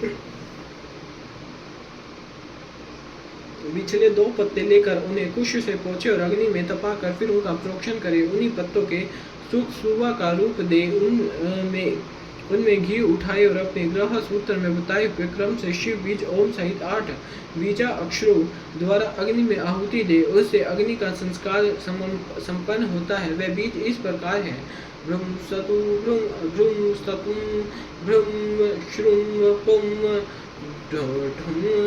ध्रुम। यह 7 है। इनमें शिव बीज ओम को सम्मिलित कर लेने पर 8 बीजाक्षर होते हैं। तो प्रयुक्त 7 बीज क्रमशः अग्नि के 7 जिहाओं के हैं। उनकी मध्यमा जिहा का नाम बहुरूपा है। उसकी 3 शिखाएं हैं। उसमें से एक शिखा दक्षिण में और दूसरी वाम दिशा उत्तर में प्रज्वलित होती है और बीच वाली शिखा बीच में ही प्रकाशित होती है। ईशान कोण में जो जिहा है उसका नाम हिरण्य है। पूर्व दिशा में विद्यमान जिहा कन का नाम से प्रसिद्ध है। अग्नि कोने में रक्ता, नेतृत्य कोने में कृष्ण और वायव्य कोने में सुप्रभा नाम की जिहा प्रकाशित होती है। इनके अतिरिक्त पश्चिम में जो जिहा प्रज्वलित होती है उसका नाम मरुत है। इन सब की प्रभा अपने अपने नाम के रूप में है। अपने अपने बीच के अनंत क्रमशः इनका नाम लेना चाहिए और नाम के अंत में स्वाहा का प्रयोग करना चाहिए। इस तरह जो जिहा मंत्र बनते हैं उनके द्वारा क्रमशः प्रत्येक जिहा के लिए एक घी की आहुतियाँ दे, परंतु मध्यमा की 3 जिहाओं के लिए 3 आहुतियाँ दे। कुंड के मध्य भाग में रम व स्वाहा बोलकर 3 आहुतियाँ दे। यह आहुतियाँ घी अथवा समाधि से देनी चाहिए। आहुति देने के पश्चात अग्नि में जल का सेचन करे। ऐसा करने पर वह अग्नि भगवान शिव की हो जाती है। फिर उसमें शिव के आसन का चिंतन करे और वहाँ अर्धनारीश्वर भगवान शिव का आवाहन करके पूजन करे। पात्य अद्य और आदि से लेकर दीपदान पर्यंत पूजन करके अग्नि का जल से प्रोक्षण करे। तत्पश्चात समाधियों की आहुति दे। वे समिधाएं पलाश की या गुल्लर आदि दूसरे यज्ञई वृक्ष की होनी चाहिए। उनकी लंबाई 12 अंगुल की समिधाएं टेढ़ी न हो, स्वतः सूखी हुई भी न हो।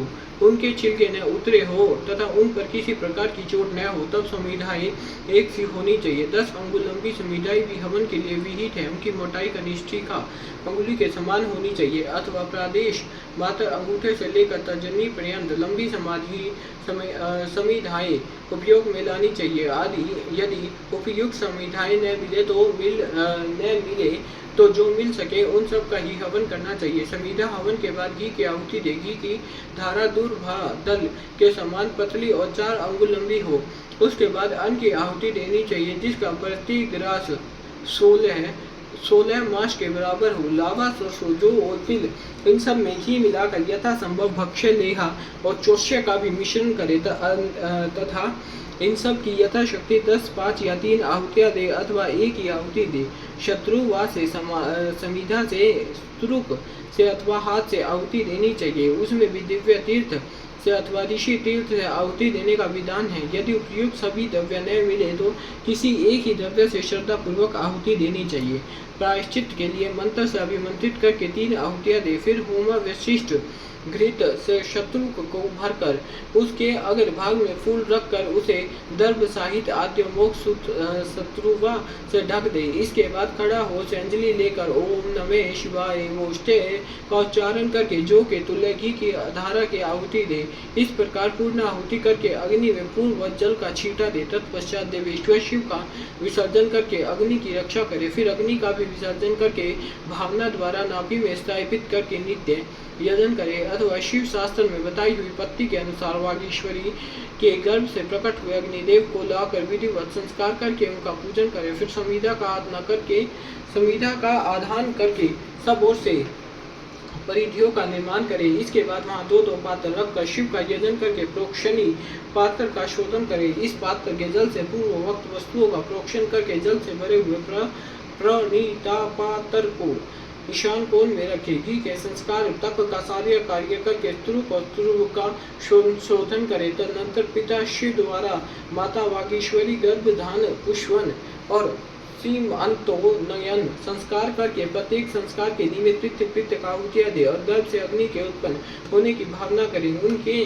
3 पैर, 7 हाथ, 4 सींग और 2 मस्तक है। मधु के समान पिंगल बनना वाले 3 नेत्र है। सिर पर जटाजूट और चंद्रमा का मुकुट है। उनकी अंग कांति लाल है। लाल रंग के ही वस्त्र, चंद्रमाला और आभूषण उनकी शोभा बढ़ाते। सब लक्षणों से संपन्न यज्ञोपवीतधारी और त्रिगुण मेखला से युक्त है। उनके दाएं हाथों में शक्ति है, स्तुरुवा है तथा बाएं हाथों में तोमर, ताड़ का पंखा और घी से भरा हुआ पात्र है। इस आकृति में उत्पन्न हुए अग्निदेव का ध्यान करके उनका जात कर्म संस्कार करे। तत्पश्चात नाल छेदन करके सूतक की शुद्धि करे। फिर आहुति देकर उस शिव संबंधी अग्नि का रुचि नाम रखे। इसके बाद माता पिता का विसर्जन करके चूड़ा, कर्म और उपनयन आदि से लेकर अपत्योयान पर्यंत संस्कार करे। तत्पश्चात घृत धारा आदि का होम करके स्वी षटकृत होम करे। इसके बाद रम बीज का उच्चारण करके अग्नि पर जल का छींटा डाले। फिर ब्रह्मा, विष्णु, शिव, ईश, लोकेश्वर गण और उनके अस्त्रों का सब और क्रमशः पूजन करके धूप दीप आदि की सिद्धि के लिए अग्नि को अलग निकाल कर कर्म विधि का ज्ञाता पुरुष पुनः घृत युक्त पूर्वोक्त होम द्रव्य तैयार करके अग्नि महासन की कल्पना भावना करे और उस पर पूर्व वक्त महादेव और महादेवी का आवाहन पूजन करके पूर्णाहुति पर्यंत सब कार्य संपन्न करे अथवा अपने आश्रम के लिए शास्त्र विहित अग्निहोत्र कर्म करके उसे भगवान शिव को समर्पित करे। शिवा आश्रमी पुरुष इन सब बातों को समझकर होम कर्म करे। इसके लिए दूसरी कोई विधि नहीं। शिवा अग्नि का भस्म संग्रहणीय है। अग्निहोत्र कर्म का भस्म भी संग्रह करने के योग्य। वैवाहिक अग्नि का भी भस्म जो भी परिपक्व, पवित्र एवं सुगंधित हो संग्रह करके रखना चाहिए। कपिला गाय का वह गोबर जो गिरते समय आकाश में ही दोनों हाथों पर रोक लिया गया हो उत्तम माना गया।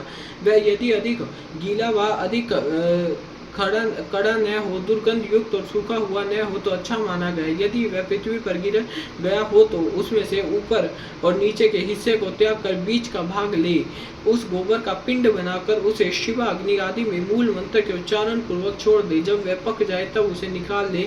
उसमें जितना अध पका हो उसको और जो भाग बहुत अधिक पक गया हो उसके भी भीतर उसको भी त्याग कर श्वेत भस्म ले ले और उसे घोट कर चूर्ण बना दे। इसके बाद उसे भस्म रखने के पात्र में रख दे। भस्म पात्र धातु का, लकड़ी का, मिट्टी का, पत्थर का अथवा और किसी वस्तु का बनवा ले। वह देखने में सुंदर होना चाहिए। उसमें रखे हुए भस्म को धन के भांति किसी शुभ, शुद्ध एवं समतल स्थान में रखे। किसी अयोग्य या अपवित्र हाथ में भस्म न दे। नीचे अपवित्र स्थान में भी न डाले। नीचे के अंगों से उसका स्पर्श न करे। भस्म की न तो अपेक्षा करे न उसे लांगे ही। शास्त्रोक्त समय पर उस पात्र में भस्म लेकर मंत्रोच्चारण पूर्वक अपने ललाट आदि में लगाएं। दूसरे समय में उसका उपयोग न करें और न अयोग्य व्यक्तियों के हाथ में उसे दे। भगवान शिव का विसर्जन न हुआ हो तभी भस्म संग्रह कर ले, क्योंकि विसर्जन के बाद उस पर चंड का अधिकार हो जाता है। जब अग्नि कार्य संपन्न कर लिया जाए तब शिव शास्त्रोक्त मार्ग से अथवा अपने गुहा सूत्र में बताई हुई विधि से बलि कर्म करें। तदनंतर अच्छी तरह लिपे पुते मंडल में विद्यासन को बिछाकर विद्या कोश की स्थापना करके क्रमशः पुष्प आदि के द्वारा यजन करे। विद्या के सामने गुरु का भी मंडल बनाकर वहाँ श्रेष्ठ आसन रखे और उस पर पुष्प आदि के द्वारा गुरु की पूजा करे। तदनंतर पूजनीय पुरुषों की पूजा करे और भूखों को भोजन कराए। इसके बाद स्वयं सुख पूर्वक शुद्ध अन्न भोजन करे। वह अन्न तत्काल भगवान शिव को निवेदित किया गया हो अथवा उनका प्रसाद हो, उसे आत्मशुद्धि के लिए श्रद्धा पूर्वक भोजन करे। जो अन्न चंड को समर्पित हो उसे लोभवश ग्रहण न करे। गंध और पुष्पमाला आदि जो अन्य वस्तुएं हैं उनके लिए भी यह विधि समान ही है, अर्थात चंड का भाग होने पर उन्हें ग्रहण नहीं करना चाहिए। वे विद्वान पुरुष में ही शिव हो ऐसी बुद्धि न करे।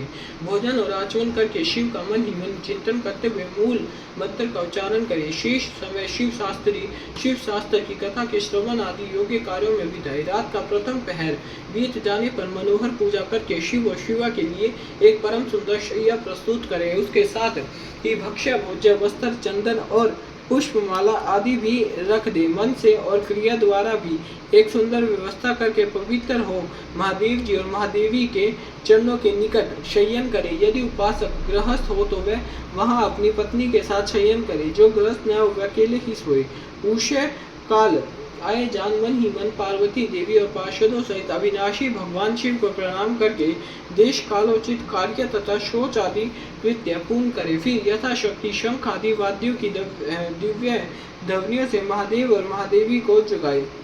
इसके बाद उस समय खिले हुए परम सुगंधित पुष्प द्वारा शिव और शिव की पूजा करके पूर्ववत कार्य आरंभ करे। अध्याय 27वां समाप्त है। हर हर महादेव। श्री शंभुनाथ की जय। भोलेनाथ की जय हो। जय हो भोलेनाथ की। हर हर महादेव की जय हो। जय हो भोलेनाथ की जय हो। काम्य कर्म के प्रसंग में शक्ति सहित पंचमुख महादेव की पूजा के विधान का वर्णन। हर हर महादेव। तदनंतर शिवा आश्रम सेवियों के लिए नैमित्तिक कर्म की विधि बताकर उपमन्यु जी ने कहा, यदुनंदन अब मैं काम्य कर्म का वर्णन करूंगा जो इही लोक और परलोक में भी फल देने वाला है। शैवों तथा माहेश्वरों को क्रमशः भीतर और बाहर इसे करना चाहिए। जैसे शिव और महेश्वर में यह अत्यंत भेद नहीं है, उसी प्रकार शिव और माहेश्वरों में भी अधिक भेद नहीं है। जो मनुष्य शिव के आश्रित होकर ज्ञान यज्ञ में तत्पर होते हैं वे शिव कहलाते हैं। जो शिवा आश्रित भक्त भूतल पर कर्म यज्ञ में संलग्न रहते हैं वे महान ईश्वर का यजन करने के कारण मोहवश कहे गए हैं। इसलिए ज्ञान योगी शिव को अपने भीतर भगवान द्वारा कर्म का अनुष्ठान करना चाहिए और कर्म परायण माहेश्वरों को बाहर विहित द्रव्य तथा उपकरणों द्वारा उसका संपादन करना चाहिए। आगे बताए जाने वाले कर्म के प्रयोग में उनके लिए कोई भेद नहीं है। गंध, वर्ण और रस आदि के द्वारा विधि पूर्वक भूमि की परीक्षा करके मनो अभिलषित स्थान पर आकाश में चंदोवा तान दे और उस स्थान को भली भांति लीप पोत कर दर्पण के समान स्वच्छ बना दे। तत्पश्चात शास्त्रवत मार्ग से पहले पूर्व दिशा की कल्पना करे। उस दिशा में 1 या 2 हाथ का मंडल बनाए। उस मंडल में सुंदर अष्टदल कमल अंकित करे। कमल में कर्णिका भी होनी चाहिए और यथा संभव संचित रतन और सुवर्ण आदि के चूर्ण से उसका निर्माण करे। वह अत्यंत शोभायमान और 5 आवरणों से युक्त हो। कमल के 8 दलों में पूर्व आदि कर्म से अनिमा आदि 8 सिद्धियों की कल्पना करे तथा उनके के सरों में शक्ति सहित वामदेव आदि 8 रुद्रों को पूर्ववादी दल के क्रम से स्थापित करें। कमल की कर्णिका में वैराग्य को स्थान दें और बीजों में नव शक्तियों की स्थापना करें। कमल के कंद में शिव संबंधी धर्म और नाल में शिव संबंधी ज्ञान की भावना करें। कर्णिका के ऊपर अग्नि मंडल, सूर्य मंडल और चंद्र मंडल की भावना करें। इन मंडलों के ऊपर शिव तत्व, विद्या तत्व और आत्म तत्व का चिंतन करें। संपूर्ण कमलासन के ऊपर सुख पूर्वक विराजमान और नाना प्रकार के विचित्र पुष्पों से अलंकृत 5 आवरणों सहित भगवान शिव का माता पार्वती के साथ पूजन करें। उनकी अंक कांति शुद्ध स्फटिक मणि के समान उज्जवल हो। वह सतत प्रसन्न रहते हैं। उनकी प्रभा शीतल है। मस्तक पर विद्युत मंडल के समान चमकीली जटा रूप मुकुट उनकी शोभा बढ़ाता है। वे व्याघ्र चमड़ धारण किए हुए हैं। उनके मुखारविंद कुछ मंद मुस्कान की छटा उनके मुखारविंद पर कुछ मंद मुस्कान की छटा छा रही। उनके हाथ की हथेलियां और पैरों के तलवे लाल कमल के समान अरुण प्रभा से उद्भासित है। वह भगवान शिव समस्त शुभ लक्षणों से संपन्न और सब प्रकार के आभूषणों से विभूषित हैं। उनके हाथों में उत्तमोत्तम दिव्य आयुध शोभा पा रहे और अंगों में दिव्य चंदन का लेप हुआ है। उनके 5 मुख और 10 भुजाएं अर्धचंद्र उनकी शिखा के मणि हैं। उनका पूर्ववर्ती मुख प्रातःकाल के सूर्य की भांति अरुण प्रभा से उद्भासित एवं सौम्य है। उसमें 3 नेत्र रूपी कमल खिले हुए हैं तथा सिर पर बाल चंद्रमा का मुकुट शोभा पाता है। दक्षिण मुख नील जल धर के समान श्याम प्रभा से भासित होता है। उसकी बोहें टेढ़ी है। वे देखने में भयानक है। उसमें गोलाकार लाल लाल आंखें दृष्टि गोचर होती है। दाढ़ों के कारण वह मुख विकराल जान पड़ता है। उसका पराभव करना किसी के लिए भी कठिन है। उसके अधर पल्लव फड़कते रहते हैं। उत्तरवर्ती मुख मूंगे की भांति लाल है। काले काले केश बासुस की शोभा बढ़ाते हैं। उसमें विलास से युक्त 3 नेत्र है। उसका मस्तक अर्धचंद्रमयी मुकुट से विभूषित है। भगवान शिव पश्चिम मुख पूर्ण चंद्रमा के समान उज्ज्वल तथा 3 नेत्रों से प्रकाशमान है। उसका मस्तक चंद्र लेखा की शोभा धारण करता है। वह मुख देखने में सौम्य है और मंद मुस्कान की शोभा से उपासकों के मन को मोह लेता है। उनका 5वां मुख स्फटिक मणि के समान निर्मल चंद्र लेखा से समुज्ज्वल अत्यंत शोभ्य तथा 3 प्रफुल्ल नेत्र कमलों से प्रकाशवान है। भगवान शिव अपने दाहिने हाथ में शूल, परशु, वज्र, खड़ग और अग्नि धारण करके उन सब की प्रभा से प्रकाशित होते हैं तथा बाएं हाथ में नाग, बाण, घंटा, पाश तथा अंकुश उनकी शोभा बढ़ाते हैं।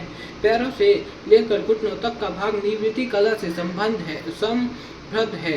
उससे ऊपर नाभि तक का भाग प्रतिष्ठा कला से, कंठ तक का भाग विद्या कला से, ललाट तक का भाग शांति कला से और उसके ऊपर का भाग शांति अतीता कला से संयुक्त है। इस प्रकार वह पंच धव व्यापी तथा साक्षात पंच कलामयी शरीरधारी है। ईशान मंत्र से उनका मुकुट है। तत्पुरुष मंत्र से उन पुरातन देव का मुख है। अघोर मंत्र से हृदय है। वामदेव मंत्र महेश्वर का गुहा भाग है और साध्यवजात मंत्र उनका युगल चरण है। उनकी मूर्ति 38 कलामयी परमेश्वर शिव का विग्रह, मातृका, वन मालामयी, पंच ब्रह्मा, ईशान, सर्व विद्या नाम इत्यादि 5 मंत्र मई, प्रणवमयी तथा हंस शक्ति से संपन्न। इच्छा शक्ति अनेक अंक में आरूढ़ है। ज्ञान शक्ति दक्षिण भाग में तथा क्रिया शक्ति वाम भाग में विराजमान है। वह चित्त तत्वमयी है अर्थात आत्म तत्व, विद्या तत्व और शिव तत्व उनके स्वरूप है। वह सदा शिव साक्षात विद्या मूर्ति है। इस प्रकार उनका ध्यान करना चाहिए। मूल मंत्र से मूर्ति की कल्पना और सकलीकरण की क्रिया करके मूल मंत्र से ही यथोचित रीति से क्रमशः पाद आदि विशेषाध्याय पर्यंत पूजन करें। फिर पराशक्ति के साथ साक्षात मूर्तिमान शिव का पूर्ववत मूर्ति में आवाहन करके सद्व्यक्ति रहित परमेश्वर महादेव का गंध आदि पंचोपचारों से पूजन करें। 5 ब्रह्मा मंत्रों में 6 अंग मंत्रों से, मातृका मंत्र से, प्रणव से शक्ति युक्त, शिव मंत्र से शांत तथा अन्य वेद मंत्रों से अथवा केवल शिव मंत्र से उन परम देव का पूजन करें। पाद्य से लेकर मुख शुद्धि पर्यंत पूजन संपन्न करके इष्ट देव का विसर्जन किए बिना ही क्रमशः 5 आवरणों की पूजा आरंभ करें। अध्याय 28 से 29वां समाप्त। हर हर महादेव शिव शंभुनाथ भोलेनाथ महादेव की जय। जय हो भोलेनाथ। ज्ञान दे, बुद्धि दे, सद्बुद्धि दे, सद्ज्ञान दे महादेव। भूल चूक माफ करी। हर हर महादेव की जय। ज्ञान दे, सद्बुद्धि दे। जय हो। ओम जय शिव ओंकारा स्वामी हर जय शिव ओंकारा ब्रह्मा विष्णु सदा शिव बोले भोलेनाथ सदा शिव अर्धांगीधारा ओम जय शिव ओंकारा एकानन चतुरानन पंचानन राजे स्वामी पंचानन राजे हंसानन गरुड़ासन हंसानन गरुड़ासन वृषवाहन साधे ओम जय शिव ओंकारा दो भुज चारु चतुर भुज दस भुज ते सोहे स्वामी दस भुज ते सोहे तीनों रूप निरखदा तीनों रूप निरखदा ध्रुव व्यंजन मोहि ओम जय शिव ओंकारा श्वेतांबर पीतांबर बागांबर अंगे स्वामी बागांबर अंगे सनकादिक ब्रह्मादिक सनकादिक ब्रह्मादिक भूतादिक संगी ओम जय शिव ओंकारा अक्षमाला बनमाला रुंडमाला धारी स्वामी रुंडमाला धारी चंदन विगमद चंदा चंदन विगमद चंदा बोले शुभकारी ओम जय शिव ओंकारा कर्मध्य चकमंडल चकरत शूलधरता स्वामी चकरत शूलधरता जग करता दुख हरता जग करता जग हरता जग पालन करता ओम जय शिव ओंकारा 64 योगिनी मंगल गावत नित्य करत भैरो स्वामी नित्य करत भैरो बाजे ताल मडंगा बाजे बाजे ढोल मडंगा और बाजे डमरू ओम जय शिव कारा लक्ष्मी वर सावित्री श्री पार्वती संगे स्वामी श्री पार्वती संगे अर्धांगिनी गायत्री सिर सोहे गंगे ओम जय शिव ओंकारा काशी में विश्वनाथ राजे नंदे ब्रह्मचारी स्वामी नंदे ब्रह्मचारी नित उठ भोग लगावे महिमा अति बारी ओम जय शिव ओंकारा ब्रह्मा विष्णु शिव जानत अविकेका स्वामी जानत अविकेका प्रणवाक्षर के मध्य है तीनों एका ओम जय शिव ओंकारा त्रिगुण शिव जी की आरती जो कोई नर गावे स्वामी प्रेम सहित गावे स्वामी सुबह शाम गावे कहत शिवानंद स्वामी कहत हरिहर स्वामी मन वांछित फल पावे ओम जय शिव ओंकारा ओम जय शिव ओंकारा हर जय शिव ओंकारा ब्रह्मा विष्णु सदा शिव बोले भोलेनाथ सदा शिव अर्धांगीधारा ओम जय शिव ओंकारा हर हर महादेव शंभुनाथ एकादशी भोलेनाथ की